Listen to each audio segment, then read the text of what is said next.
முன்னோர்கள் இதுக்காக என்ன மூலிகை பயன்படுத்தினாங்க? தலைமுடி அடர்த்தியா நீளமா கொத்து கொத்தா காடு போல அடர்த்தியா வளரணும், ஸ்ட்ராங்கா வளரணும், பிடிச்சி இழுத்தா கூட வரக்கூடாது, அவ்வளோ ஸ்ட்ராங்கா இருக்குன்னு நினைக்கிறீங்களா? நான் சொல்ற ஏராயிலோட இந்த மூலிகைகள் போடணும்.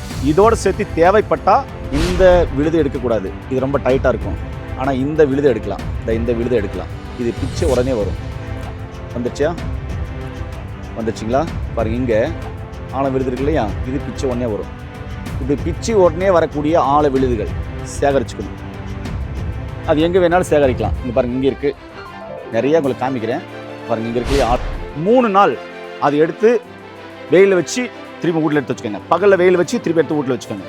இப்படி வச்சுட்டு அதுக்கப்புறம் அதை வடிகட்டி எடுத்து வச்சுட்டு ஒரு பாட்டிலில் ஊற்றி வச்சுக்கோங்க. அந்த யாராயில் உங்களுக்கு என்னென்ன மூலிகைலாம் போடணும்னு தெரியும், நிறைய பேருக்கு தெரியும். அது நாட்டு மருந்துகள் இருக்குது, அதை வாங்கி போட்டுக்கலாம். அப்படி இல்லைன்னா இதுவே போதுமானது.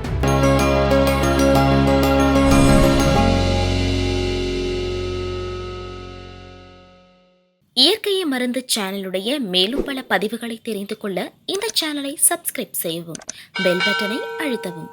மேலும் மருத்துவரின் ஆலோசனை பெற இந்த வீடியோவில் உள்ள எண்ணிற்கு தொடர்பு கொள்ளவும். இயற்கை மருந்து நேயர்களுக்கு வணக்கம். நிறைய பேருக்கு தலைமுடி நிறைய வளரணும்னு ஆசை, நீளமாக வளரணும்னு ஆசை, கொத்து கொத்தாக வளரணும்னு ஆசை, காடு போல் வளரணும்னு ஆசை, முடி சொட்டையே இருக்கக்கூடாதுன்னு ஆசை. அதுதானே? அந்த காலத்துலலாம் ஏராள காய்ச்சறதுக்கு இந்த மூலிகையோடு சேர்த்து ஒரு சில மூலிகைகள் போடுவாங்க. அவுரி போடுவாங்க, கீழநெல்லி போடுவாங்க, கரிசலாங்கண்ணி போடுவாங்க, அதுக்கப்புறம் செம்பருத்தி பூ, செம்பருத்தி இலை போடுவாங்க, மருதாணி போடுவாங்க, அவுரி இலை போடுவாங்க, இதோட பொடுதலை போடுவாங்க. பொடுதலையோட நான் சொல்கிற இந்த ஒரு மூலிகையை போட்டு இடிப்பாங்க. அந்த மூலிகை ரொம்ப ரொம்ப அற்புதமாக வேலை செய்யும். இடித்து யாராயில் காசுனாங்களே வைங்களேன், அந்த யாரால் கெட்டு போகாது. முடிக்கு தேய்ச்சி குளிக்கும்போது அவ்வளோ முடி அழகாக நீளமாக அடர்த்தியாக வரும். அதனால தான் அந்த காலத்தில் நம்முடைய முன்னோர்களுக்கு முடி அவ்வளோ அதிகமாக இருந்தது. இதை பாட்டிலில் ஊற்றி வச்சுக்கோங்க. அது என்னன்னு தானே கேட்குறீங்க? வாங்க, அது என்னன்றதை இந்த வீடியோவில் சொல்ல போகிறேன். அந்த ஏராயில் ஒரு 2-3 சுருள் பட்டை பீஸு போட்டுருவாங்க, அது இன்னும் அற்புதமாக வேலை செய்யும். சரி வாங்க, அது என்ன மூலிகைன்னு இந்த வீடியோ பார்க்கலாம். நண்பர்களே, நிறைய பேருக்கு முடி கொத்து கொத்தாக கொட்டுதா, முடி அங்கே ஒன்று இங்கே ஒன்று இருக்குதா, முடி சொட்டை ஆயிடுச்சா, அதே மாதிரி முடி நிறைய கொட்டிகிட்டே இருக்குதா, இப்படி பிடிச்சி இழுப்பாங்க, கையோடய வந்துடும் 4-5 முடி. கேட்டாக்க வேர்க்கால்கள் ஸ்ட்ராங்காக இல்லைன்னுவாங்க. ஒரு சிலருக்கு புரோட்டீன் குறைபாடாக இருக்கும், ஒரு சிலர் சரியாக தூங்க மாட்டாங்க, ஒரு சிலருக்கு உடம்பு உஷ்ணமாக இருக்கும், அதே மாதிரி பித்தம் அதிகமாக இருக்கும், டென்ஷனாக இருப்பாங்க, கோபமாக இருப்பாங்க, தலைக்கு எண்ணெய் தேய்ச்சே குளிக்க மாட்டாங்க, தலைக்கு சோப்பு போட்டு அதாவது ஷாம்பு சோப்பு போட்டு குளிக்கவே மாட்டாங்க. இது மாதிரி பிரச்சனை இருக்கும். அதே மாதிரி தலையில் ஒரு சிலருக்கு பார்த்திங்கன்னா பொடுகு இருக்கும். பொடுகு இருந்துச்சுன்னா தலைமுடி கொட்டுற பிரச்சனை இருக்கும், சோரேசிஸ் இருக்கும் ஸ்கால்ப்பில், இந்த பிரச்சனையெல்லாம் இருக்கும். சரி, நம்ம முன்னோர்கள் இதுக்காக என்ன மூலிகை பயன்படுத்தினாங்க? தலைமுடி அடர்த்தியாக நீளமாக கொத்து கொத்தாக காடு போல் அடர்த்தியாக வளரணும், ஸ்ட்ராங்காக வளரணும், பிடிச்சி இழுத்தா கூட வரக்கூடாது, அவ்வளோ ஸ்ட்ராங்காக இருக்குன்னு நினைக்கிறீங்களா? நான் சொல்கிற ஏராயிலோட இந்த மூலிகைகள் போடணும். இதோடு சேர்த்து தேவைப்பட்டால் ஒரு 2 லிட்டருக்கு சொல்கிறேன், கணக்கு வச்சுக்கோங்க. நான் சொல்கிற மூலிகையோட தேவைப்பட்டால் அவுரி இலை போட்டுக்கலாம், செம்பருத்தி பூ போட்டுக்கலாம், கீழநெல்லி போட்டுக்கலாம், கரிசலாங்கண்ணி போட்டுக்கலாம், பொடுதலை போட்டுக்கலாம், கேசவர்த்தி மூலிகை போட்டுக்கலாம், மருதாணி போட்டுக்கலாம். சரிங்களா? இந்த 7 மூலிகையும் போட்டுக்கோங்க. இப்போ என்ன மூலிகைன்னு சொல்கிறேன் பாருங்கள், வாங்க. நீங்கள் பார்த்துருக்குறது அங்கே பாருங்கள், மேலே வரையும் பார்க்குறீங்களே, அது பழங்கள்லாம் விட்டுருக்குதா, தெரியுதா? ஆலம்பழம் பாருங்கள், எவ்வளோ நல்லா அழகாக விட்டுருக்கு. கொஞ்ச நாள் கழித்து இந்த வீடியோவை ஆலம்பழம் சாப்பிட்டா என்னென்ன பிரச்சனைகள் சரியாகும், அல்சரி எப்படி சரியாகுன்றத ஆலம்பழத்துலேருந்து ஒரு வீடியோ போடலாம். அதனுடைய விழுது பாருங்கள் எவ்வளோ அழகாக வந்திருக்கு, நீளம். இந்த விழுதில் ஆழ விழுதில் இருக்கிற இதை தான் நம்ம எடுக்க போகிறோம். இங்கே பாருங்கள், ஆழ விழுது இருக்குல்ல, இதில் இந்த விழுது எடுக்கக்கூடாது, இது ரொம்ப டைட்டாக இருக்கும். ஆனால் இந்த விழுது எடுக்கலாம், இந்த விழுது எடுக்கலாம். இது பிச்சு உடனே வரும். வந்துருச்சியா? வந்துருச்சிங்களா? பாருங்கள், இங்கே ஆழ விழுது இருக்கு இல்லையா, இது பிச்சு உடனே வரும். இப்படி பிச்சு உடனே வரக்கூடிய ஆழ விழுதுகள் சேகரிச்சுக்கணும். அது எங்கே வேணாலும் சேகரிக்கலாம். இங்கே பாருங்கள், இங்கே இருக்குது, நிறைய உங்களுக்கு காமிக்கிறேன். பாருங்கள், இங்கே இருக்குல்லையே ஆழ விழுதுகள், பிச்சு உடனே வரும் பாருங்கள். இப்படி ஆழ விழுதுகளை பிச்சு எடுத்துக்கணும். இப்படி எல்லா இடத்துலையும் பிச்சு எடுத்துக்கலாம். எங்கெல்லாம் இருக்குதோ அங்கெல்லாம் இப்படி பிச்சு எடுத்துக்கலாம். இங்கே பாருங்கள், எப்படி இங்கே பாருங்கள், இங்கெல்லாம் இருக்குது பாருங்கள். இதை பிச்சு உடனே அப்படியே வருங்க பாருங்கள். இவ்வளோ இருக்குல்ல, இது பிச்சை உடனே அப்படியே வரும் பாருங்க.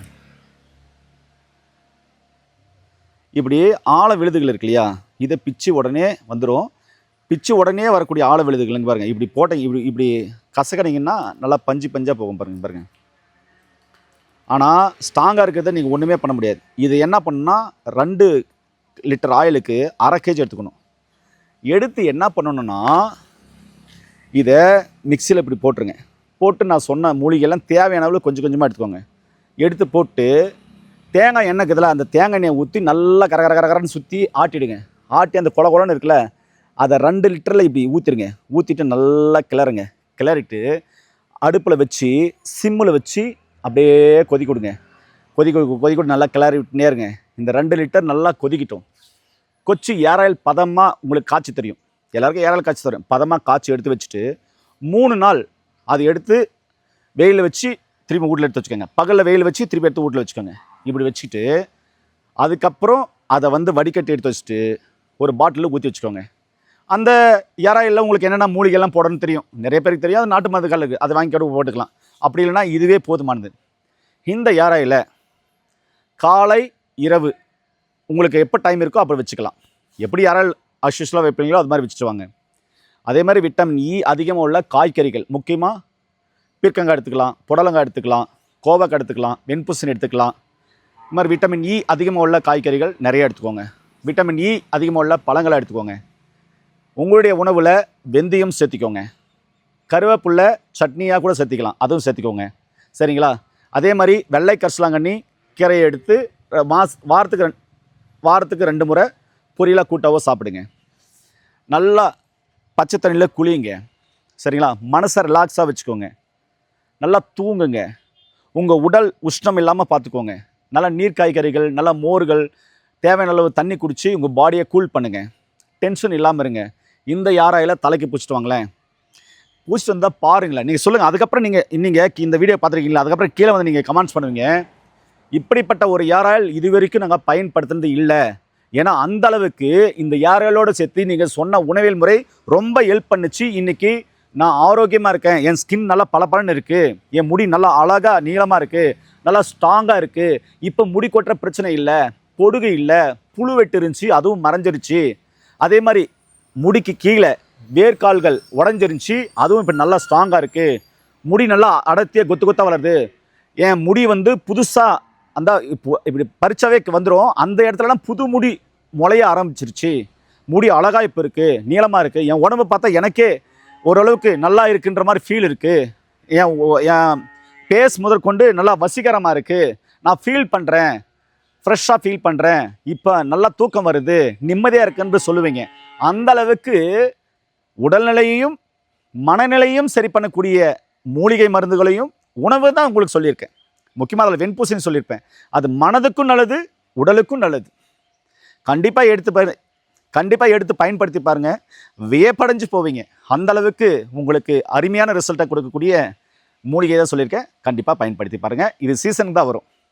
இப்போது எல்லா 6 மாதத்துலேயும் பழம் காய்க்கிற சீசன். இப்போ மே மாதம் தொடங்கிருச்சு. இந்த மே மாதத்தில் பழங்கள் காய்க்கின்ற சீசன். அந்த நேரத்தில் நிறைய இது மாதிரி ஆழ விழுதுகள் இருக்கும். பச்சை இளம் ஆழ விழுதுகள். இதை கண்டிப்பாக பயன்படுத்தி பாருங்கள்.